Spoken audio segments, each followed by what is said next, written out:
était une fois, je vais vous dire. Je pourrais même pas m'en souvenir, mais on me l'a tellement raconté. Je suis sûr que c'est vrai. Un magnifique tilleul géant. Y a de ça pas loin de 200 ans, de l'autre côté de la rivière, avant les guerres. La bise un peu folle du mois d'août, qui embrasse les arbres dans le cou, lui avait fait perdre les feuilles et devenir fou. Il était tombé un matin, ses branches ne tenaient plus très bien, le chagrin et le mal d'amour l'avaient rongé.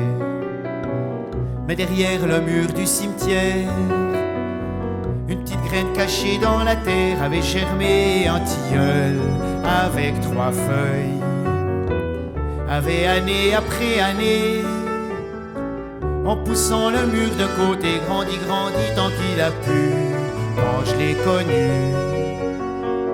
il était debout sur la terre, inutile et presque centenaire. Il était fier comme un lieutenant et comme son père. Mais il aurait du bout du cœur voulu faire un petit bout de bonheur et aimer la tour de l'église juste à sa guise. Il espérait les vents furieux qui auraient pu le pousser un peu, histoire de pouvoir embrasser celle pouvoir aller vers le ciel. Pour un amour sans partage, vous êtes aussi adepte d'embrasser les il ne arbres. faut plus que des soirs d'orage, y échanger Beaucoup quelques d'enfants font ça caresses et de la tendresse. Alors le tilleul amoureux, sentant bien qu'il était trop vieux pour déménager sa carcasse et changer de place, creusa du bout de ses racines sous l'église comme une galerie de mine, et la tour se mit à pencher de son côté.